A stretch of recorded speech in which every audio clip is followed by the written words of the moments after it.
90 minute आप सबको मिलेंगे, लेकिन जीतेगा वही, सिलेक्शन उसका होगा जो इन 90 मिनट को कैसी भी स्थिति आने पर मैथमेटिक्स और रीजनिंग ये बहुत ही ज्यादा वाइटल रोल प्ले करेगा आपको सीबीटी 1 एग्जाम क्वालिफाई करने में। 20 दिन बचे हैं, अब तो मेरे से होगा ही नहीं, ऐसा पॉसिबल ही नहीं है। आप बेटा जो 24 घंटे में से पहले 6 घंटे पढ़ रहे थे ना, मैथ और रीजनिंग वाले पार्ट में थोड़ा सा लैग कर दो, जो कि लैग नहीं करना, क्योंकि यार तुम इंजीनियर हो, तुम तो इसी पार्ट में स्ट्रांग हो ना। लिखा हुआ है कि मान लिया तो हार है और ठान लिया तो जीत। आरआरबी जेई 2024 में सिर्फ ऑलमोस्ट 20 दिन बचे हुए हैं। 16 दिसंबर से आपके एग्जाम स्टार्ट हो जाएंगे।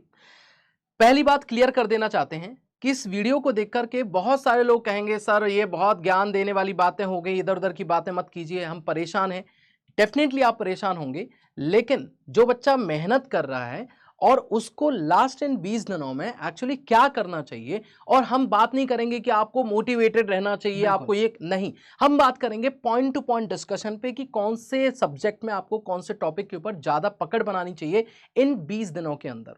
पूरा वीडियो देखे बिना इस वीडियो के नीचे कमेंट मत कीजिएगा, पूरा वीडियो देखिए और समझिए कि ये 20 दिन में सच में जो बात बोली गई है ये करनी तो है ही एक स्टूडेंट को, तो प्लीज लास्ट तक वीडियो को देखिएगा।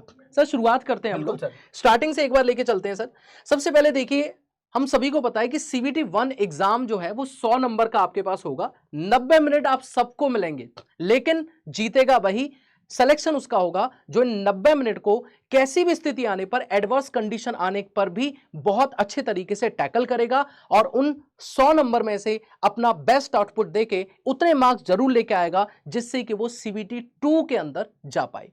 जैसे कि आपको पता है यहाँ पे जो स्कोरिंग सब्जेक्ट है वो मैथ्स और रीजनिंग वाला, और साथ में एक हम लोग कहेंगे जनरल साइंस वाला, क्योंकि ये वाली जगह पर ना मोस्ट ऑफ क्या होता है, बच्चा थोड़ा सा डगमगा जाता है। ये 3 जो पोर्शन है यहीं से आपका असली गेम प्ले होगा।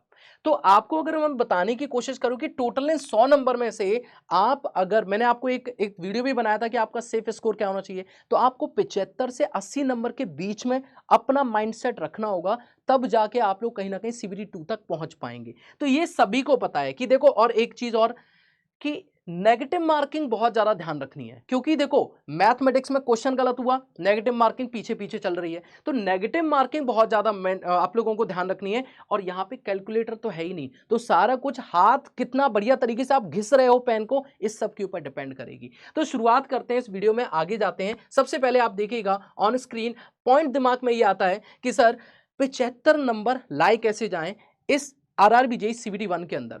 अब आएंगे कैसे आएंगे, तो आपकी जो मेहनत है उसी के दम पे आएंगे, लेकिन अगर एक आइडिया लेकर के चल रहे हो कि कौन से सब्जेक्ट में आपको कितने नंबर लाने चाहिए, तो सर आपको क्या लगता है कौन से सब्जेक्ट में कितने नंबर लाके आप अच्छा स्कोर ला सकते हो, और जो सच में प्रैक्टिकल लगता भी है? बिल्कुल सर, अगर पूरा सिलेबस को देखा जाए, जैसे आपने बताया ना, मैथमेटिक्स और रीजनिंग ये बहुत ही ज्यादा वाइटल रोल प्ले करेगा आपको सीबीटी 1 एग्जाम क्वालिफाई करने में, क्योंकि सीबीटी 1 का एग्जाम जस्ट क्वालिफाई नेचर का है, लेकिन क्वालिफाई करने के लिए आपको अगर 75 प्लस स्कोर लेके आते हो तभी अपने आप को आप सेफ जोन में फील करोगे। अब बात आती है सर ये 75 स्कोर आएगा कैसे सर, तो सबसे मेन इंपॉर्टेंट रोल, जैसा अगर मैं बताऊं आपको एप्टीट्यूड और रीजनिंग वाला पार्ट, जिसको आप मैथ और रीजनिंग भी बोलते हो, ये लगभग 55 मार्क्स का है, और अगर इसको आपने हैंडल कर लिया ना तो बिलीव मानो आपका सिलेक्शन कोई रोक नहीं पाएगा। तो अगर मैं टारगेट लेके चलूं 75 स्कोर कैसे करेंगे, तो अगर मैं सब्जेक्ट वाइज देखे ना, तो अगर देखो मैथमेटिक्स 30 नंबर का है, लेकिन 30 नंबर में एनी हाउ कैसे भी करके कितना भी प्रैक्टिस करो, आपको यहाँ पे 27 प्लस लेके आना ही पड़ेगा,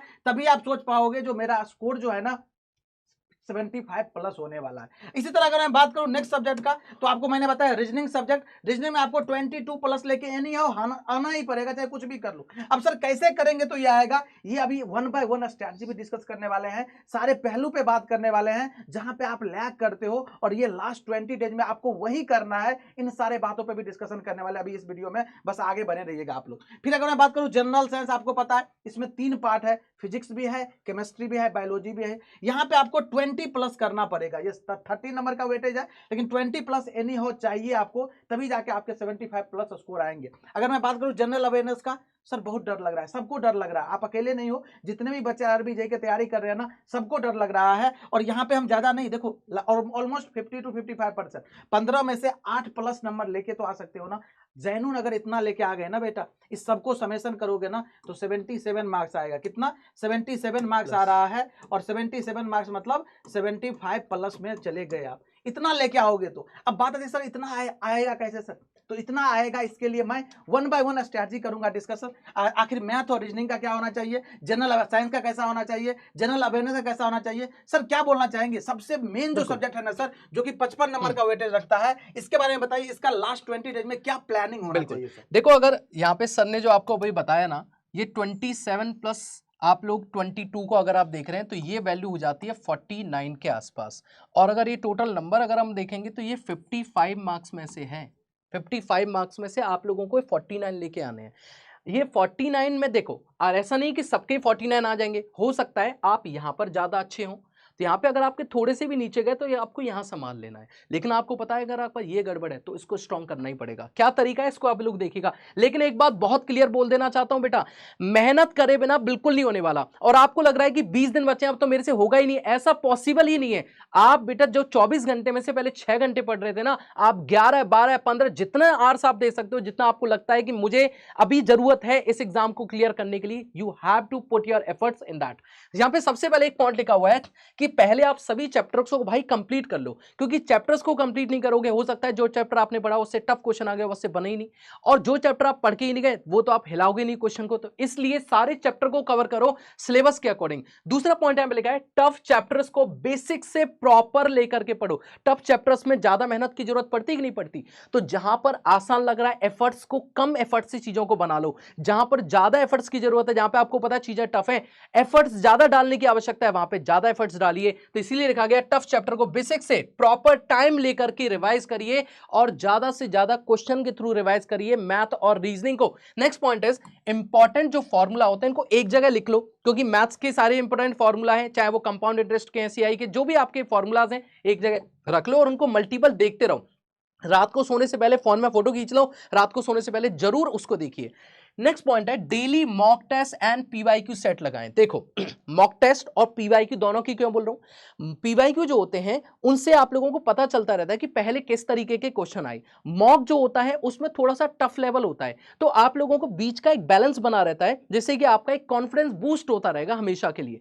आगे बात करेंगे। नेक्स्ट पॉइंट है अपनी गलतियों को एनालाइज करो और रिपीट मत करो। जैसे आपने कोई गलती करी तो आप अगर मान लो कि इनमें मैथ और रीजनिंग का आप एक साथ कोई एक कंबाइंड सेट दे रहे हो, या आप लोग मॉक टेस्ट दे रहे हो, या फिर पीवाईक्यूज को आप लोग सॉल्व कर रहे हो, तो वहां पे कौन से चैप्टर में ज्यादा गलती हो रही है उसी के ऊपर ज्यादा काम करो और वापस से रिपीट मत होने दो अपनी गलती को, क्योंकि गलतियों से ही तो सीख के आप लोग एग्जाम क्लियर कर पाओगे।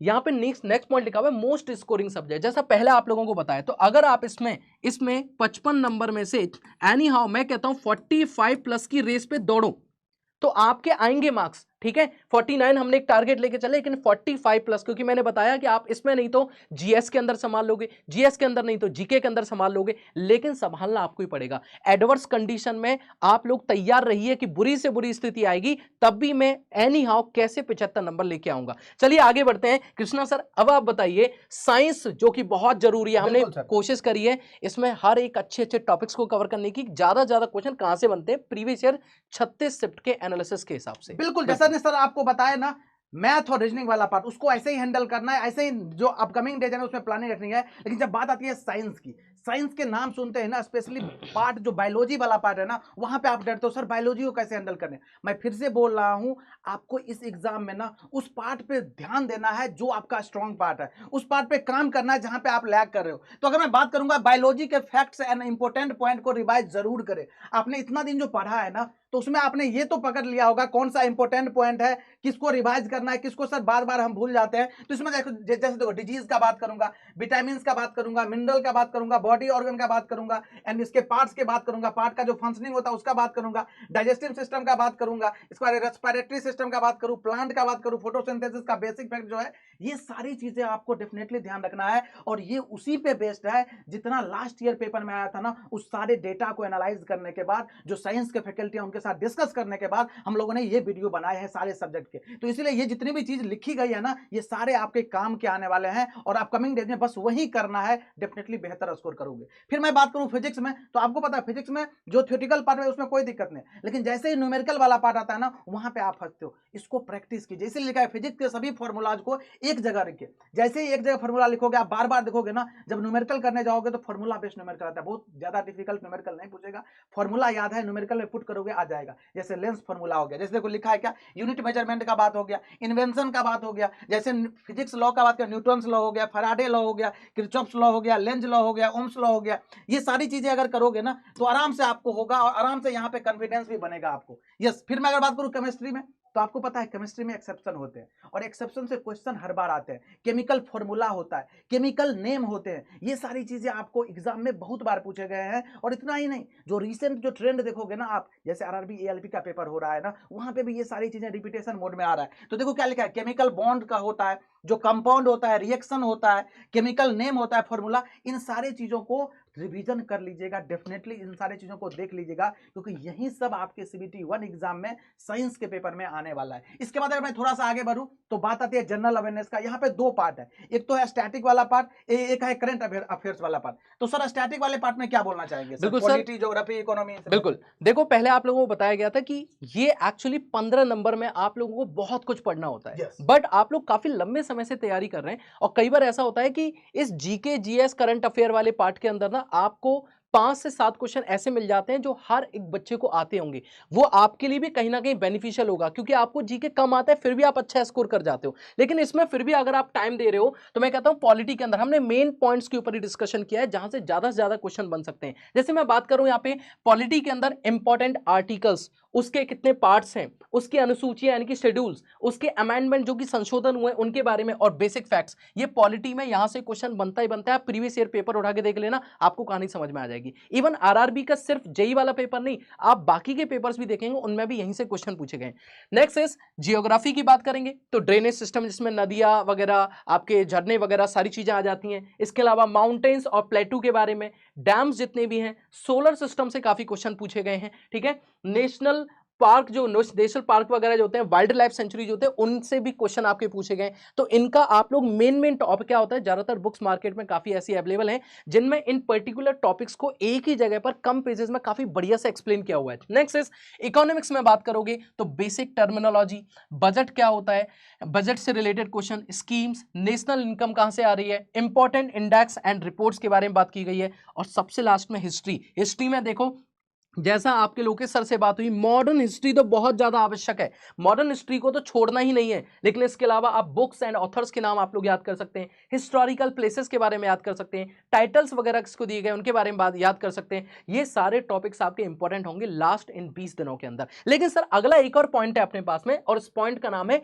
Current affair. यस, और और अगर मैं बात करूं जनरल अवेयरनेस करना, तो इसमें यही एक पार्ट है ना जो बच्चों को स्कोर भी दिला सकता है और कम मेहनत भी। और ये नॉलेज वाली बात है, बोलते हो ना सर ज्ञान वाली बात। यस, जो जनरल क्या हो रहा है ना, इसके बारे में अगर आपको थोड़ा बहुत आइडिया है ना, तो डेफिनेटली आप इसको कर ले जाओगे। तो कौन कौन से पार्ट पे फोकस करना है ये देखिएगा ध्यान से। यहाँ पे जो स्पोर्ट्स एक्टिविटी होता है, जैसे कप हो गया, ट्रॉफी हो गया, इसका टर्मिनोलॉजी हो गया, इनसे रिलेटेड जितना भी इंफॉर्मेशन है आपको डेफिनेटली रिवाइज करना है। और अभी मैराथन सेशन चल रहा है, जिस भी चैनल को आप फॉलो करो, जिस भी फैकल्टी को आप फॉलो करो ना, इस सारी चीजों को ध्यान रखना है, यहां से क्वेश्चन आएंगे डेफिनेटली एग्जाम में। फिर मैं बात करूं इंपोर्टेंट पर्सनैलिटी में, जैसे अपॉइंटमेंट जो रिसेंट में हुए हुए हैं, जो डेथ हुए हैं, ये सारी चीजें। फिर रिसेंट में जो भी अवार्ड दिए गए हैं उसको ध्यान रखना है। फेयर एंड फेस्टिवल का बात करूंगा तो जैसे एग्जाम्पल ले लूं मैं, तो हॉर्नबिल फेस्टिवल होता है, क्या होता है, पुष्कर मेला सर कहाँ आयोजित किया जाता है। फिर अगर मैं बात करूं साइंस एंड टेक वाला बात, आप ऑलरेडी इंजीनियर हो तो आपको ये वाला पार्ट तो ऑलरेडी स्ट्रांग होगा, इसको भी देखना है। इसमें मिसाइल के बारे में, इसरो के बारे में, इसरो ने कोई एक्टिविटी रिसेंट में किया हो, कोई मिसाइल जो रिसेंट में लॉन्च हुआ, ये सारी चीजें, डीआरडीओ के बारे में, इन सारी चीजों के बारे में जो इंफॉर्मेशन होगा वो डेफिनेटली आप ध्यान रखिएगा। और ये साल भर के बीच में कम से कम एटलीस्ट एक साल में जो एक्टिविटी हुआ है ना, ये डेफिनेटली आपको पता होना चाहिए। इतना ही नहीं, इंपोर्टेंट ऑर्गेनाइजेशन क्या है इसके बारे में, इंपोर्टेंट डेज जो होता है जिसपे इस बीच में कोई हाईलाइट हुआ हो, जैसे ओजोन डे होता है, जैसे विश्व पर्यावरण दिवस होता है, ये सब चीजें जिसमें कुछ ना कुछ इसका जो मेन एम होता है, मेन गोल होता है, ये सारी चीजें इसके इर्द गिर्द में जो भी इंफॉर्मेशन है आपको ये ध्यान रखना है। इतना ही नहीं, इंपोर्टेंट स्कीम जो अभी सरकार ने लॉन्च किया होगा, मान लो जो सेंट्रल गवर्नमेंट है कोई इंपोर्टेंट स्कीम लाई होगी, इन सब के बारे में और उसके बारे में आसपास का इंफॉर्मेशन, किसने लॉन्च किया, किसने इनॉग्रेट किया, ये सारी चीजें भी आपको करंट अफेयर्स में याद रखना है। कुछ अलग क्वेश्चन नहीं आएगा बेटा, ये जो चीजें लिखा गया है ना, यहीं से पेपर बनने वाला है, इस बात को ध्यान रखिएगा। अब बात आती है सर चारों सब्जेक्ट का बात कर लिया मैंने, और बात जब चारों सब्जेक्ट की होती है तो ये चारों सब्जेक्ट देखो बेटा, ये ऐसे तो आएगा नहीं, ये आपको भी पता है। ये अगर 75 मार्क्स लेके आना है ना, तो ये जो सब्जेक्ट का ये जो हम एक आइडियल मतलब डिस्कशन किए हैं, जो इतना एटलीस्ट आपको लेके आना है। अगर मान लो इस मैथ और रीजनिंग वाले पार्ट में थोड़ा सा लैग करते हो, जो कि लैग नहीं करना, क्योंकि यार तुम इंजीनियर हो, तुम तो इसी पार्ट में स्ट्रांग हो ना। कोई नॉन टेक बंदा अगर बोलता सर हम यहाँ पे लैग कर रहे तो हम मान लेते इस बात को, लेकिन तुम तो यहाँ पे पूरा स्ट्रांग हो, बचपन से पढ़ते आ रहे हो, इंजीनियरिंग करा है, इससे जितना स्कोर निकाल पाओगे ना 55 में, 50 निकाल लो, 52 निकाल लो, 49 निकाल लो, 48 निकाल लो, उतना ही ज्यादा बेटर होगा आपके लिए। और यहाँ पे डेफिनेटली लैग करोगे, स्पेशली जनरल साइंस वाले पार्ट में न्यूमेरिकल आते हैं थोड़ा, और थोड़ा कैलकुलेटिव चीजें आते हैं, थ्योरेटिकल चीजें आते हैं, तो यहाँ लैग करते हैं। और जनरल अवेयरनेस में ऐसा नहीं बोल रहा हूँ मैं 15 में 15 स्कोर करो, देखो 7-8 स्कोर तो कर ही सकते हो। और अगर आप इतना स्कोर कर रहे हो ना, तो ऑलरेडी आप 75 के प्लस में जाओगे। और मैं बोल रहा हूँ किसी भी जोन से आप फॉर्म भरे है ना, अपने आप को सिक्योर समझ सकते हो, क्योंकि सर इतना तो ऑलमोस्ट कटअप जाता ही है सर, और बच्चों का स्कोर अगर इतना आ रहा है तो सिलेक्शन कोई रोक नहीं पाएगा। अब सर पीछे देखो कितना बड़ी सी लाइन लिखा गया सर, इसके बारे में बताइए सर। लिखा हुआ है कि मान लिया तो हार है और ठान लिया तो जीत। 20 दिन में बहुत सारे बच्चे जिनकी पहले तैयारी बढ़िया चल रही थी, वो हार भी मान लेंगे कि यार अब 20 दिन में कुछ नहीं हो पाएगा, मेरा कॉन्फिडेंस लूज हो रहा है। उसी बीच में कुछ ऐसे स्टूडेंट जिन्होंने पढ़ाई कम करी है, लेकिन अभी भी वो जूझेंगे, लड़ेंगे, और इन 20 दिन के अंदर भी पढ़ के हर साल जैसे रैंक निकालते हैं, लड़के रैंक भी निकालेंगे। तो आपके ऊपर डिपेंड करता है, पहली लाइन फिट करनी है कि दूसरी लाइन अपने माइंड में फिट करनी है। So wish you all the best for RRB JEE 2024। ये वीडियो के कमेंट सेक्शन में आप जरूर बताइएगा कि इस वीडियो को देखने के बाद आपके अंदर कॉन्फिडेंस आया या नहीं आया। Let me know in the comment section. Thank you so much. मिलेंगे किसी एक और सुंदर वीडियो के अंदर। Bye bye. जय हिंद।